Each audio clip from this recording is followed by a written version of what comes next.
nañ ko tënk tuuti ci français.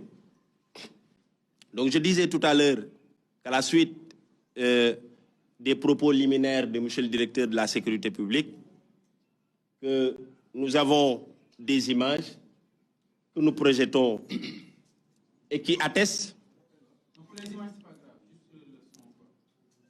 Oui, donc je disais tout à l'heure.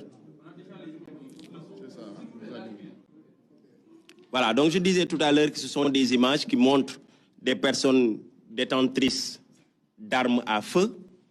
Et on a bien fait tout à l'heure de préciser qu'il s'agit bien évidemment d'armes de guerre, détenues parfois par des profanes, qui peuvent, de par la non-maîtrise de l'arme, commettre des faits dommageables.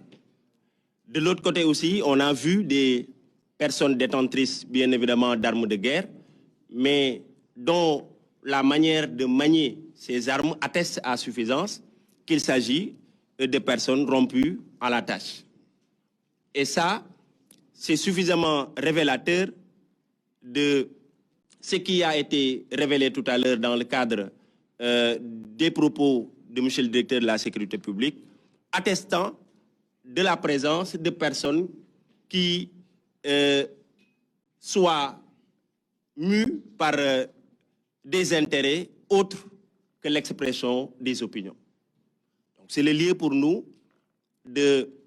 d'attirer l'attention de tout un chacun, d'appeler à plus de vigilance, d'appeler également à plus de prudence, mais également d'appeler à plus de sens de responsabilité dans l'implication de tout un chacun par la dénonciation de ces faits à la police, à la gendarmerie, bref, aux forces de défense et de sécurité.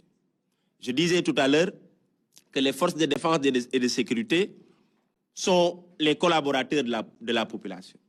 Si nous sommes là, c'est parce que la population est là.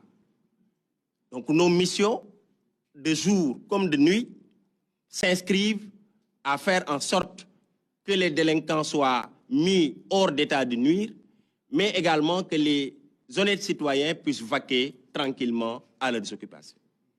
Mais la police à elle seule ne peut réussir cette mission. C'est pourquoi nous en appelons au sens des responsabilités et aux réflexes sécuritaires qui doivent être de mise dans ce contexte pour dénoncer les actes qui semblent poser des questions de sécurité dans les quartiers à la police pour qu'on puisse intervenir et faire le travail de sorte à les mettre hors d'état de nuire. Donc, encore une fois, la police nationale réitère son engagement ferme à préserver l'ordre public et la paix sociale, mais encore une fois, cette préservation passe inéluctablement par bien évidemment la population, c'est-à-dire de par son implication. Alors, la police nationale le fait dans sa zone de compétence, mais bien évidemment, la gendarmerie nationale le fait dans sa zone de compétence. Nous avons une collaboration franche qui permet aujourd'hui de pouvoir nous mouvoir sur le terrain en parfaite harmonie, en parfaite collaboration, et tout ça pour le bien de l'ensemble de la population. Donc voilà un peu les quelques mots que nous avons voulu partager avec vous, en vous appelant encore une fois à plus de collaboration avec la police nationale, avec la gendarmerie nationale, bref, avec toutes les forces de défense et de sécurité. Je vous remercie.